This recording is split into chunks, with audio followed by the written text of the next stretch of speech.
Ridwan Al-Mukhallalati itu akhir 18 ya, mau masuk ke 19. Beliau melihat mushaf-mushaf yang beredar itu kan tadinya tidak mengacu pada riwayat-riwayat Rasul yang ada. Nanti kita bisa lihat, misalnya mushaf terbitan Irak tahun 70-an, persis dengan Bahriyah juga, Turki. Ya karena waktu itu Turki lah yang di mana-mana ada ya, dari angkatan lautnya itu ya. Iya. Ya itu. Nah, ketika di Madinah tahun 80-an itu kan Raja Fahd ya. Dia mendirikan mujamah itu lah, pengen mencetak mushaf sendiri. Jangan oper lah. Kita sudah punya percetakan, masa oper lagi. Akhirnya bikin tim ya, bikin tim. Kemudian tim itu yang kemudian kayaknya karena kebanyakan juga dari Mesir, oper dari Mesir. Nah itu nanti kalau kita mau teliti lebih jauh, ada sebuah catatan menarik ini yang nulis peneliti Turki, Dr. Tayyar. Itu ketika beliau mengkritisi mushaf Madinah itu ada bagian takrif yang dibuang. Gitu ya? Ya, ada bagian takrif yang dibuang. Akhirnya tidak menjelaskan tentang mushaf yang ada sekarang ini. Ya. Jadi seolah-olah dikatakan bahwa mushaf Madinah itu pakai Abu Dawud. Padahal enggak. Ini kita udah mulai. Boleh ya, bisa dimulai. Ya, bisa. Karena kalau kita udah ngomong asik nih. Iya. Udah mulai. Siap. Ya kita terusin ya. Kita ulangi yang barusan ya. Antara mushaf Madinah dengan mushaf Indonesia lah kita sebut mudahnya itu kan tadi ada perbedaan-perbedaan. Yang paling sederhana sih menyebutkannya kalau Indonesia pakai Abu Amr Adani, sedangkan kalau yang Saudi itu pakai muridnya Sulaimi. Oke. Tapi bisa nggak Ustaz ceritakan kenapa kok mereka pakai itu dan kita pakai ini, dan apakah Saudi itu memang sejak dulunya begitu, itu sejak dari awal sudah pakai itu, atau mungkin sebelumnya mereka juga sama aja sama kita dan baru akhir-akhir ini itu bagaimana ceritanya? Untuk mushaf Madinah itu kan dulunya tidak seperti itu. Dulunya seperti mushaf Bahriyah. Seperti kita. Iya. Seperti Quran-Quran kita yang umum lah. Seperti yang umum beredar di dunia Islam di tahun-tahun itu ya. Di tahun-tahun itu. Jadi mushaf Madinah itu awalnya kan dari tahun 80-an yang Raja Fahd itu mendirikan mujamah, kemudian dia minta agar percetakan yang sudah berdiri ini punya naskah sendiri. Makanya sempat dicari nama. Ini mau kasih nama apa? Mushaf Mekah. Yang sebelumnya ada Mushaf Mekah. Tadinya percetakannya di Mekah ya, dan kita sebut dengan Mushaf Mekah ya. Itu juga yang naskah juga dari Mesir semua. Ya masih mungkin gelombangnya dari Abdul Fattah Al-Qadhi awal-awal itu ya, ketika membangun kampus. Sebelum Syekh Abdul Fattah. Oh gitu. Jadi ada Syekh Hamid At-Tiji, itu yang menjadi muara termasuk sanad-sanad Quran di Nusantara itu juga dari sana juga. Termasuk ya? Beliau yang masuk. Oh berarti jalur mushaf itu lebih dulu daripada jalur qiraat Pak? Untuk di Madinah sendiri. Kita sekarang kenal qiraat Ka'bah itu katakan di Madinah tuh pusatnya kan. Di kita ada duluan mushaf. Oh gitu, duluan mushafnya ya. Kalau Quran kan belakangan Ustaz. Quran kan belakangan kan. Kuliatul Quran kan berdiri duluan di Mesir dibandingkan di. Betul. Oke, terus. Ya itu. Jadi ketika pengen membuat mushaf sendiri, sempat muncul kebingungan nyari nama, kasih nama apa. Kemudian nanti bisa dilihat di mushaf cetakan Madinah itu yang bagian belakang, suka disatukan, suka ada. Itu kemudian mereka ngambil nama dari Madinahnya, jadi saya kasih nama. Tafaulan tabarukan bahasa kita dengan Madinahnya. Jadi Mushaful Madinah. Jadi kadang orang yang tidak paham dianggap ini mushaf Madinah yang zaman Rasulullah. Ini mushaf Madinah yang muasir. Muasirnya yang kadang juga kita Madinah di mana Madinah Lyon. Iya, begitu ya.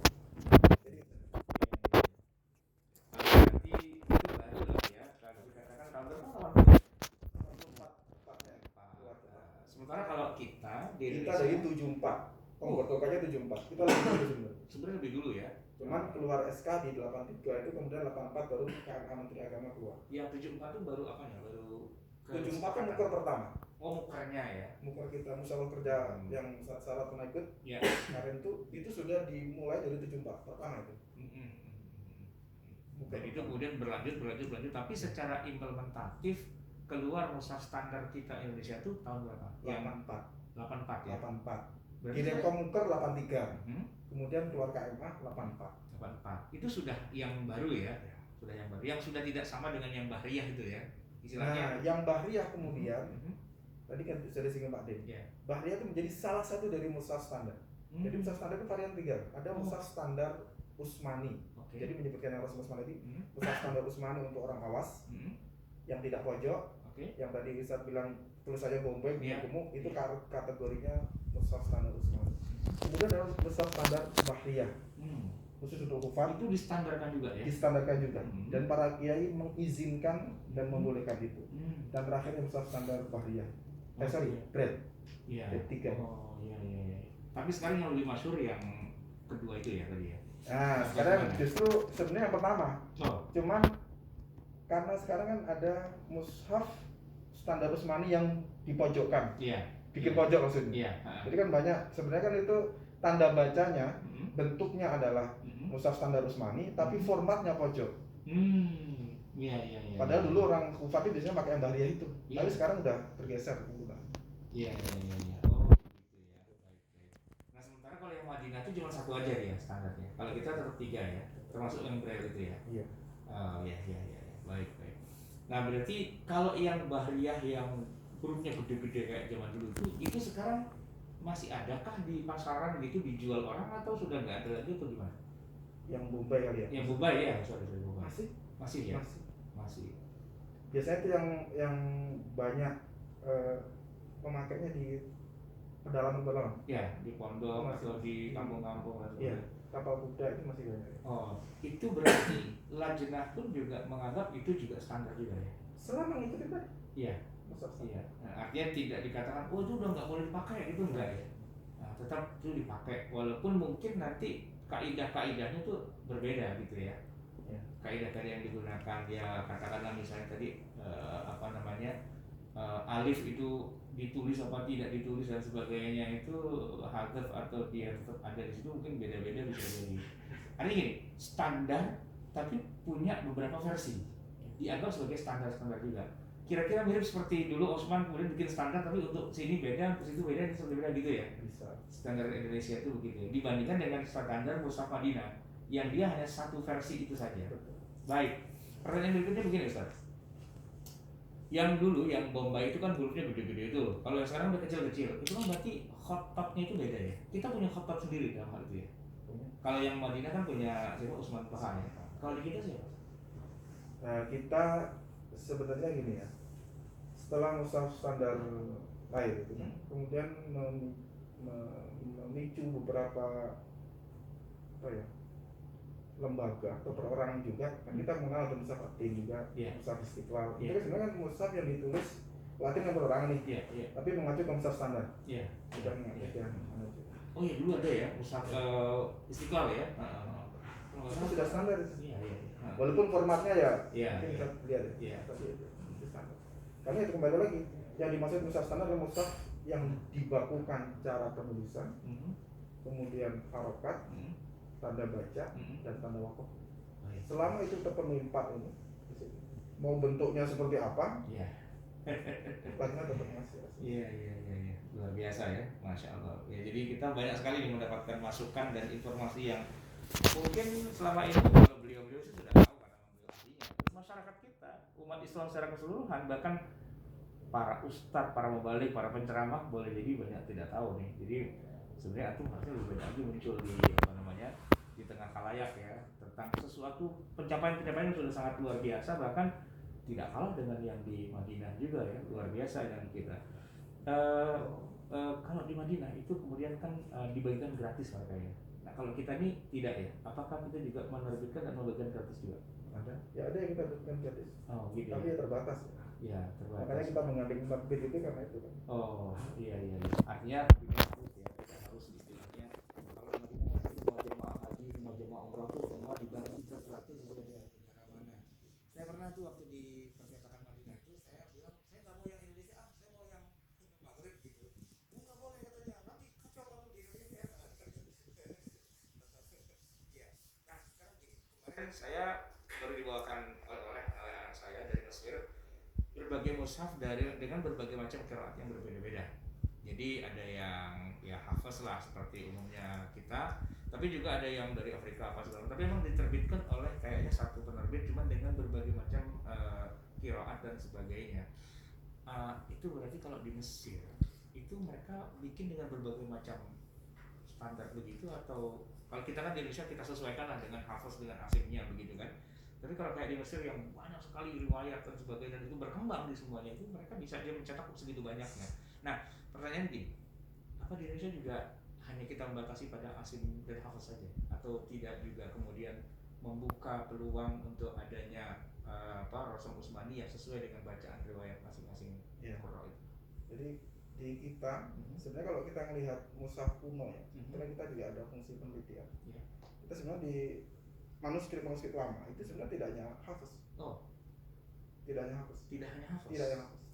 Jadi banyak riwayat lain yang juga ditemukan di manuskrip. Iya, di manuskrip kita. Dari Sulawesi ada, kemudian dari Kalimantan juga kita temukan, di Jawa sendiri juga ada, kemudian di Aceh itu manuskripnya ya? Manuskripnya. Cuma kalau pengajarannya orang baca Quran di Indonesia kok bukan hafaz, bukan asli, itu apakah ditemukan juga? Misalnya pakai riwayat qaulun, waras dan sebagainya? Nanti bisa ditambahkan interpretasi itu ya. Iya. Tapi secara umum gini, untuk yang dari Latenah itu kan selama ini yang keluar hafaz. Iya.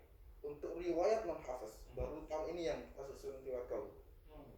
Jadi yang sistem pengajaran di kita yang lama itu ya paling yang pakai kitab-kitab qiraat itu.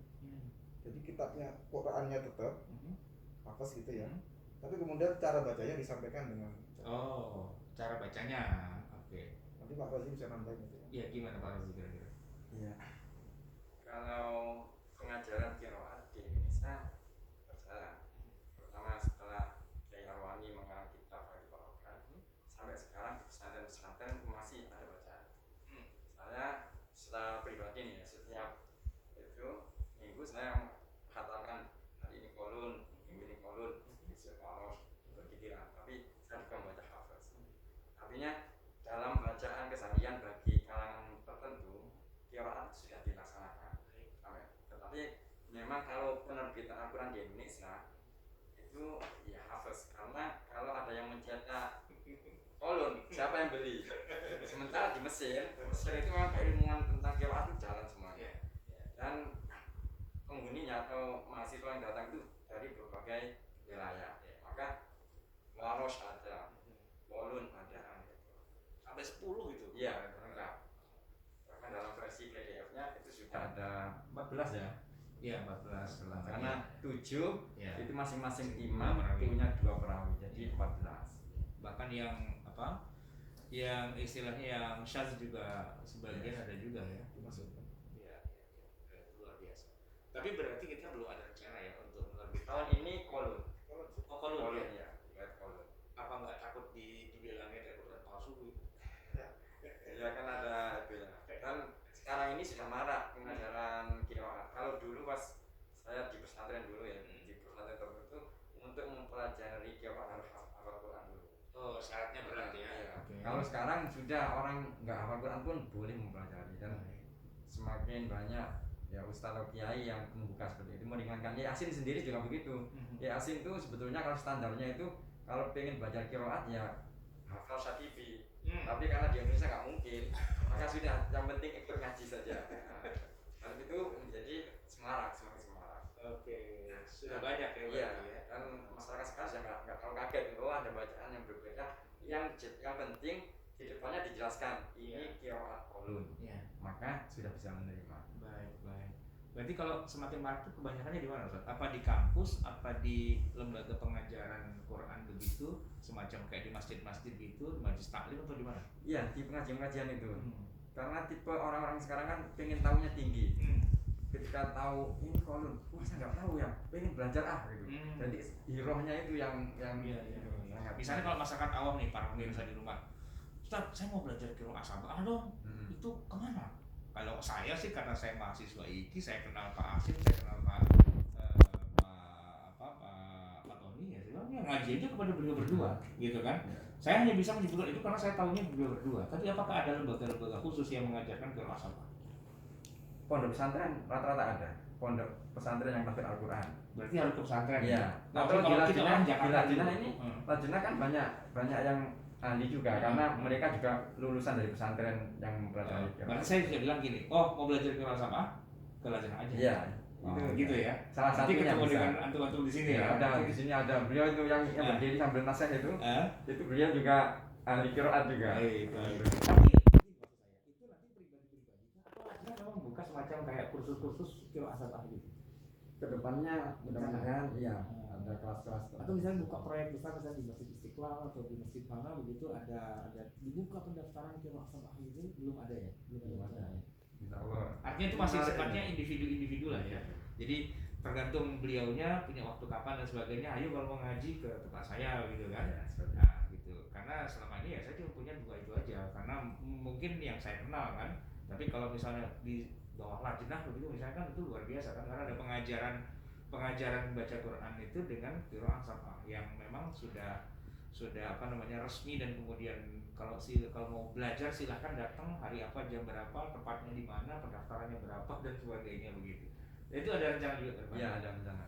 Dan ini sebagai informasi ke para pendengar ya. Jadi kalau kita presentasi pembacaan Al-Qur'an di dunia ini itu 96% itu pakai hafiz. Ya, Yang bacaan resmi ya. 96%. Wow. 3%-nya pakai waros. Waros itu di daerah Afrika Utara, Afrika Barat. Itu pakai waros dan sebagainya kolun. Iya, kolun dan Abu Amr. Ya. Selain itu sudah tidak ada lagi yang digunakan sebagai bacaan utama ya, tetapi sebagai bacaan yang dibaca setiap hari oleh para pakar, para yang ngerti itu banyak. Ya. Sekarang saya tadi mentradisikan, Ya. dan kiai-kiai yang lain di Indonesia banyak yang mentradisikan tadarus sendiri. Yai Asin itu sudah khatam muter-muter itu, jadi kolun sudah khatam, waros sudah khatam, sampai balik lagi ke kolun itu. Ya, saya bilang Kiai nggak punya kerjaan apa ya kerjain kayak gitu ya, orang juga nggak paham juga kan. Ya tapi itu menjaga katanya, itu kan riwayat dari Jibril, dari Rasulullah juga itu kan, mutawatir loh itu. Iya sih, cuman siapa yang tahu gitu. Maksud saya begini, Ambok Kiai Asin misalnya itu bukalah kelas gitu yang terbuka di mana-mana, dia bilang saya sudah buka, dia bilang tapi nggak ada yang daftar. Karena belum terbiasa. Tapi kalau kita buat di TV itu cakep kali ya. Di TV di mana-mana beredar, kemudian ada pelajaran di YouTube dan sebagainya. Ayo kalau mau belajar ke sini, sehingga hidup lagi. Tapi begini, Ustaz, pertanyaan saya. Ini qiraat sab'ah ini kan awalnya kan Ibnu Mujahid kan ya. Ibnu Mujahid yang memetakan begitu. Nah, tadi antum bilang 96% itu hafaz asli. Kemudian sisanya itulah yang lain-lain gitu kan. Bahkan yang sebagian besarnya lagi malah sudah enggak ada yang baca sama sekali. Ini kemunduran atau enggak ya?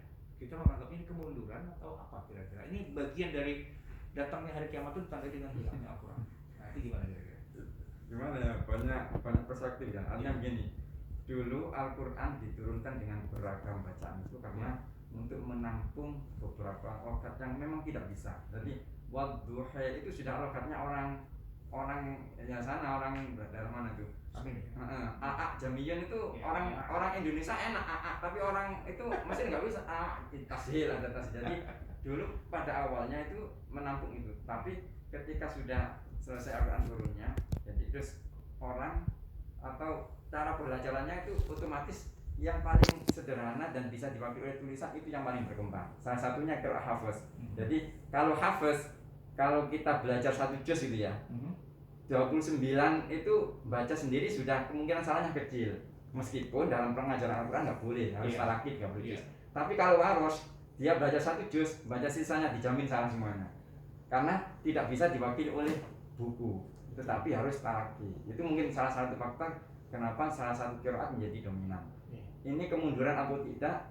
Ya kan qiraat dulu turunnya yang sesuai kebutuhannya. Kebutuhan waktu itu ya sangat ya rahmat itu jadi. Tetapi sekarang yang dibutuhkan kok kelihatannya karena gurunya juga semakin terbatas, ya akhirnya menjadi mengerucut kepada satu. Tetapi Ibnu Mujahid dan Ibnu Jazari berdasar ketika membukukan itu menjadi ilmu ini menjadi terabadikan. Meskipun tidak dibaca secara komunal itu ya, tetapi secara personal keilmuan dia akan tetap terjaga.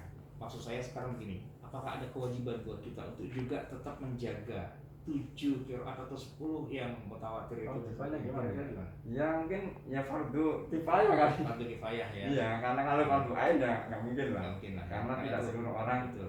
Artinya semacam kayak Lajnah kita ini dan teman-teman yang memang sudah menguasai ilmu qiraat sab'ah itu ya ya ada semacam kewajiban moral lah untuk mengajarkannya begitu kan. Karena dulu Dr. Asim pernah cerita sama saya bahwa yang mengerti ilmunya hanya sedikit, dan di Masjidil Aqsa itu imamnya tuh membaca itu tapi nggak ada yang dengar, nggak ada yang pelajari juga gitu. Jadi cuman dibaca saja itu matan Syatibinya itu cuma dibaca gitu, dalam arti nggak ada pengajiannya, nggak ada yang dengerin, cuman si imamnya cuma membunyi aja deras setiap hari membaca itu kan 1000 bait itu dibaca gitu ya.